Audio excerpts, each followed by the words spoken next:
All right, well, let's get started for today. We have a quiz study guide on a quiz coming up on solving polynomials. So solving is a lot like factoring. We just have to take those factors and solve them for zero. So your long way to do this is to set up two equations. You've got x minus 3 equals 0, and you've got x plus 5 equals 0. And then you solve each of those for 0. So you have to add 3 to this one, so you get x equals 3. And over here you had to subtract 5, so x equals negative 5. Now your short trick is really quick. All you have to do is look at it, and if it says negative 3, switch the sign. If it says positive 5, switch the sign. Now it gets a little bit more complex when we have these coefficients on there, but not too bad. Our x here is either, and this is the way we normally like to write it as a list, if it was negative 7, it becomes positive 7, and your coefficient, when you see 1, becomes your denominator. So that's a really quick way to solve these factors.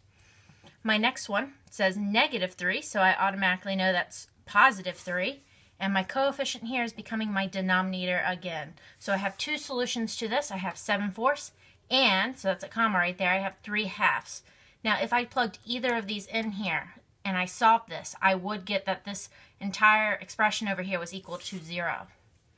Now on my other side over here, number 2, it's another nice easy one. So all we have to do is say, when it says positive 2, we're going to say x is equal to, my brackets, positive 2 becomes negative 2, negative 6 becomes positive 6, end your brackets. So we have two solutions to this. X could be negative 2 or x could be negative 6. This one's a little bit harder, only because you have to remember that this right here, that's your GCF, that 4x is equal to 0. So no matter what you do, no matter what number you divide by there, x is always going to be 0. So when you see a GCF with an x in it, you know the answer is 0 right away. So we've got x equals 0, and then we've also got that x minus 4 equals 0, so that one is also positive 4. So we have two answers. We've got x equals 0 and x equals 4. You may write that as a list instead. Now, if I'm given the equation, not factored already, I'm going to have to go do some factoring before I start this. So, first thing, check for a GCF. I don't have one. So I'm going to go right into a trinomial, so A, B, and C, to factor this.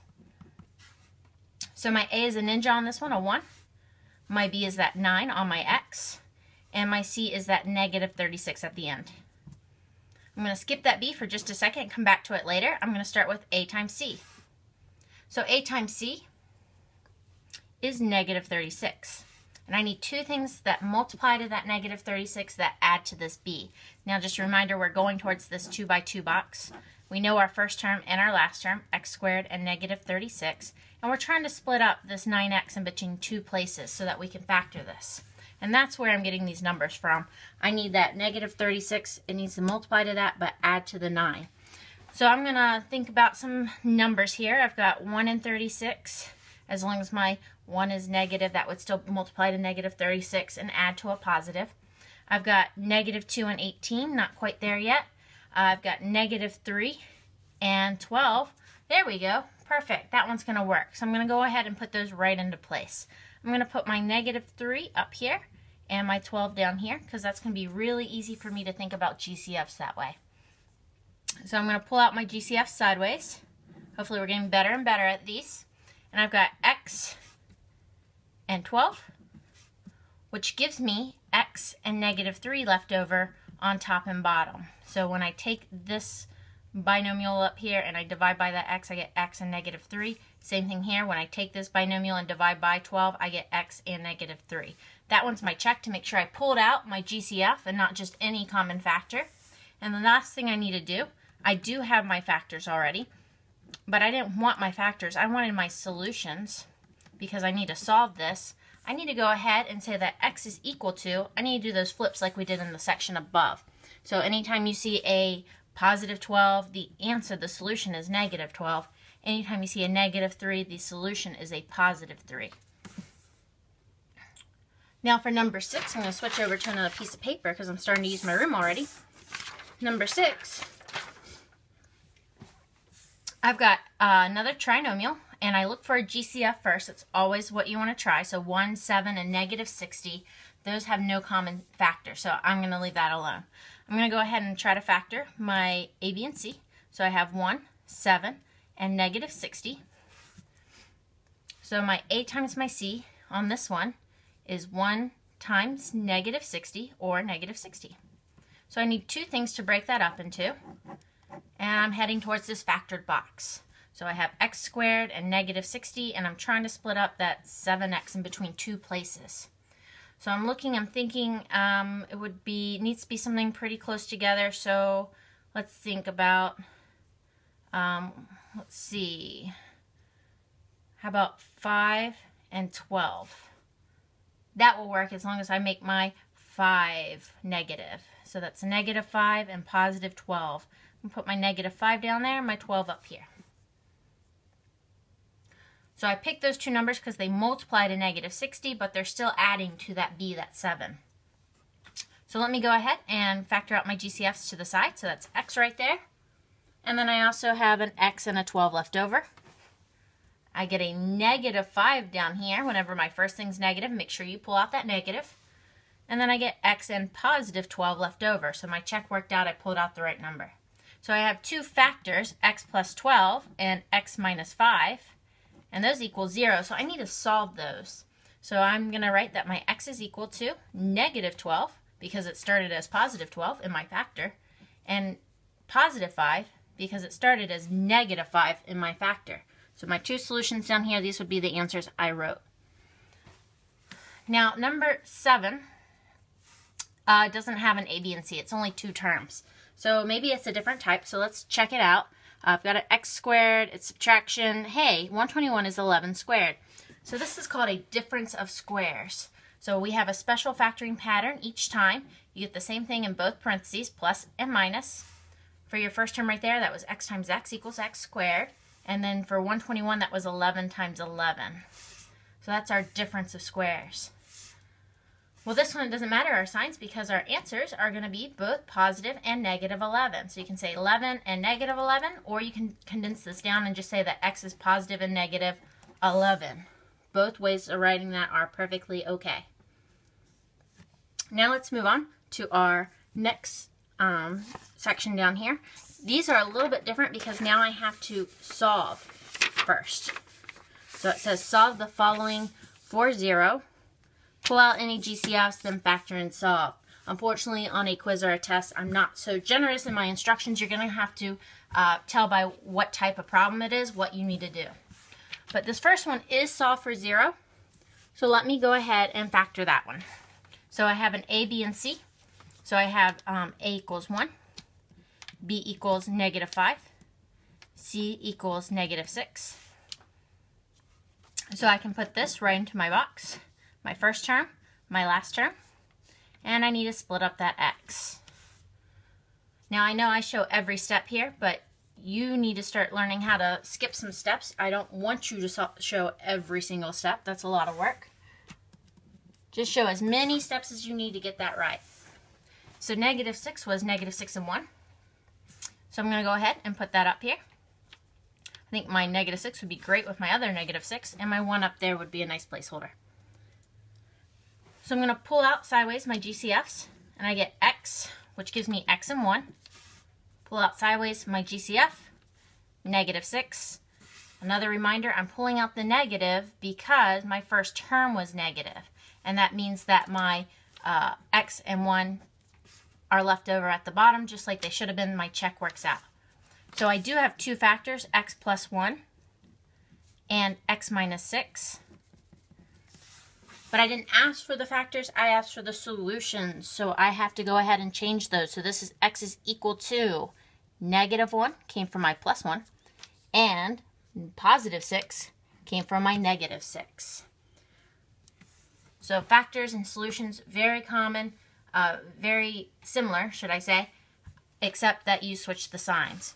And we write them a little bit different. Our factors are in these parentheses with our x's, and our solutions, also called our roots, they're listed out instead. You don't want to put parentheses anymore for those. So let's look at number 10. This one is not solved for 0 yet. So we're going to have to make this say equals 0. To do that, I need to get rid of this 30, so I'm going to subtract it to cancel it out.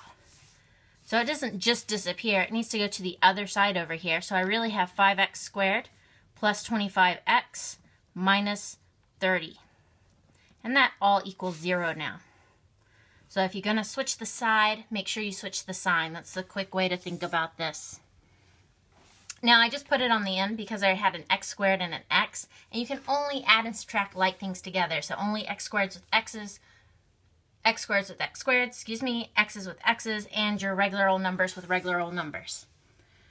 Now before I start factoring this, I can already tell a times c is going to be a huge number. So maybe I could pull out a GCF first. And yes, I can. Look, 5, 25, and 30, those are all divisible by 5. So I've got this GCF of 5 out here. And then I have an x squared plus 5x minus 6 when I pull that out. That's a lot easier of a trinomial to factor. So now I'm going to go ahead and factor. I'm going to ignore 11 down here for a second. And I'm going to put this a, b, and c. 1, b is 5, and c is negative 6. So my a right there was a ninja on my x squared. So a times c for this one equals negative 6. And I need two things that multiply to negative 6 but add to a positive 5. It's very similar to that one over there, isn't it? This one needs to be 6 and 1 again, but this time my 1 needs to be negative instead of my 6. So when I go and factor this one, I get my x squared, my first term right there, my last term, my x's split. I'm going to put my 6 down here, my negative 1 up there. That way when I go to do my GCFs, my top just has an x, which means I have an x and a negative 1 left over. The bottom right there, I can pull out a 6. I don't have to pull out the negative on this one because that one's positive, so only pull out the negative if that one's negative. When I pull out that 6, I get an x and a negative 1 again, so that works out for me. So my two factors here were x plus 6 and x minus 1, but I also had this GCF of 5. So don't lose your GCFs. However, when we go to solve this, it actually didn't matter because this GCF doesn't have an x, so it doesn't actually count towards our answer. Remember, this is going to say 5 equals 0, and 5 does not equal 0, so that's just an extra solution that we do not need because it doesn't make any sense. So instead, we're just going to say that x is equal to negative 6 and positive 1. So I just switched the signs of my factors once again. Now let's go look at number 9 and 11. Let me pull out a fresh sheet here that's not so written on. So for number 9, I've got a lot going on there, but the first thing, it has to be equal to 0. Now, which side do you want to move? You always want to move it towards your x squared. You don't want that x squared to become negative ever, so you don't want to move that. So I'm going to move my 3x, which is going to go on this 12x over here, so those are like things. I'm going to move my 7 here over to my 2 because those are both constants, so those are both like things. So I used opposite signs to cancel, opposite signs to cancel. So when everything's moved, I really have 2x squared plus 9x plus 9 equals 0. Just take a quick look at that again. That was 12x minus 3x, that's my 9x. That was 2 plus my 7, that was 9. So those were the same thing, x and x. These were the same thing. Those were both constants. Now I can go factor this. So I have an a, b, and c. So a equals 2, b equals 9, and c equals 9. So my a times my c on this one is 18. So 2 times 9. I need two factors of 18 that add to 9. I'm going to go with 3 and 6. 3 times 6 is 18. 3 plus 6 is 9. So let me go put this into my box. I got my 2x squared. I've got my 9. And I'm splitting my 9x in between 2. So I'm going to use the numbers 3 and 6. I'm going to put my 3 with my 9 and my 6 with my 2 because I know 2 goes into 6. And that's going to be an easy GCF to think of. So when I go right here, that's going to be 2x with an x and a 3 left over. Down here, that's going to be a 3 with an x and a 3 left over. So that's perfect. So I have two factors. That's my dog. He wants to be in the video as well. That's enough, Remy. Come here. So I have 2x plus 3 and x plus 3 as my factors, and they equal 0. So my solutions are going to be, and sorry, I'm working up now, I've got x is equal to, I've got my negative 3 over 2. Remember where I got that over 2 from? It was right here. Anytime you have that coefficient in front of your x, you make it your denominator. And then over here, I've got my negative 3. Commas are looking a little weird there. So I've got negative 3 halves and negative 3 for number 9. For number 11, I've got two things over here, one thing over there. I know it seems tempting just to move your 6x squared over, but you really want to keep those x squareds positive. So move instead the 4x and the 16. So that's minus 4x and minus 16 to cancel those out. And now this is going to say equals 0. So let's see. So cancel, cancel. And those two things have ended up over here. So minus 4x and minus 16. Now before I get started on this one, unlike number 9, this one has a GCF. 6, 4, and 16, those are all divisible by 2. So I'm going to pull out that GCF of 2 so that this is an easier polynomial to start factoring. So I've got 3x squared minus 2x minus 8. So all I did was I took this and I divided everything by that GCF of 2, and that's where I got my simpler polynomial from. Now I can factor that. So I have my 3x squared, my negative 8, and I need to talk about my a, b, and c. So I am going up above here, but I am talking about this polynomial right here. So my a is 3, my b is negative 2, and my c is negative 8. So my a times my c is negative 24. And I need two things that multiply to negative 24, but add to negative 2. I'm thinking right away 6 and 4. But I'm going to need to make one of those negative. I'm going to have to make the bigger one negative so that when I add it, it still is a negative. So I've got negative 6 times 4, which is negative 24, and negative 6 plus 4, which is negative 2. So that's perfect. So I'm going to put those into place down here. I'm going to put my negative 6 with my 3 and my 4 with my negative 8. So let's pull out those GCFs to the side. I get a 3x with an x and a negative 2 left over. I get out a 4 with an x and a negative 2 left over. Perfect. That means I pulled out the right thing. So I've got that 2, that GCF, but then this 3x squared minus 2x minus 8 became two factors, and that became your 3x plus your 4 and your x minus your 2. But this is saying equals 0, so we have to solve this. So really my two solutions are negative 4/3. If you're wondering about that, once again, it's your coefficient. Anytime you have a coefficient, it becomes a denominator on your solution. And then I have this negative 2, which becomes that positive 2. Now notice I skipped over my GCF. It doesn't have an x in it, so it's going to say 2 equals 0. That's not actually true, so we can ignore it. And we will be having another video here in a bit. Alright, got a few more here on the back side. The first one I see, it's not a trinomial, so I don't have an a, b, and c, so it must be one of my special patterns. I see 36, that's 6 squared. So yes, this is called a difference of squares. So I've got x plus 6 and x minus 6 equals 0. So that's one of those patterns you have to have memorized. X times x equals x squared, 6 times 6 equals 36. So to solve that, I'm going to get x is equal to positive and negative 6. So you can write it in two different places, or you can just write it all as one little term right there. For number 13, I have 4x squared equals 8x, and it needs to be equal to 0 before I can solve this. So I need to get rid of that 8x so that it goes towards my x squared over there. So I'm going to subtract that 8x to the other side. But be careful, you can't actually put those two together. X squareds don't go with x's. They're not like terms. So I'm going to just write this out. That's 4x squared minus 8x equals 0.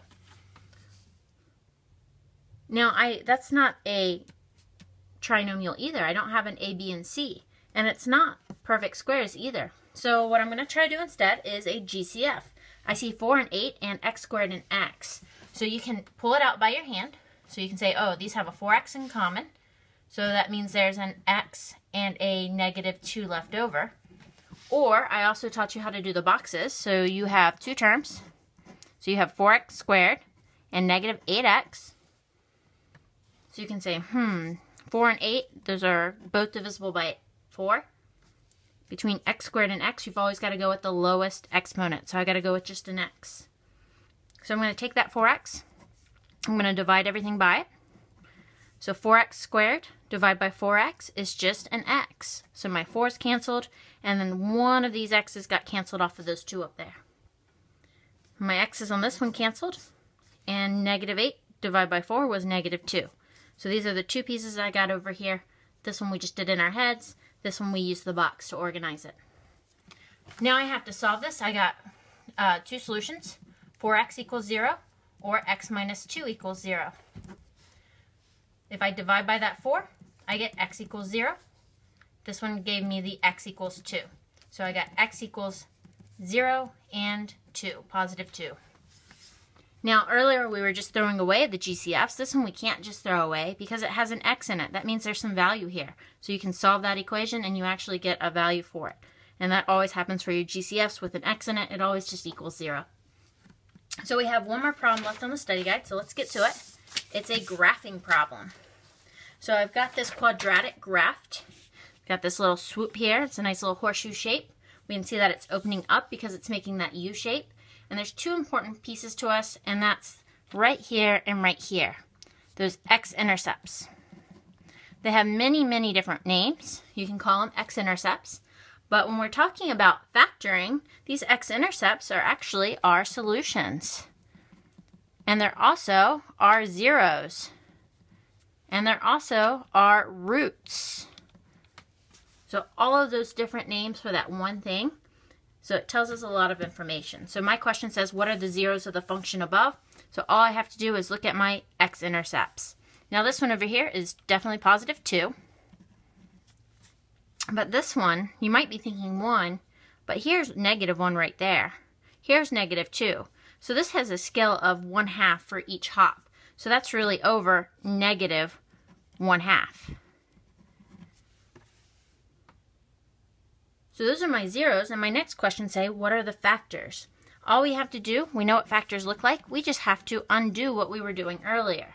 So I know my positive 2 must have came from a negative 2. So we're going to write it with those parentheses with an x. I know that my negative 1/2 must have came from a positive 1. Remember where that denominator came from? That's right, that coefficient right there. So our denominator goes in front of our x again. So we've got x minus 2, which would have given us the 0 of 2, and 2x plus 1, which would have given us the 0 of negative 1/2. So there we go, we found the factors.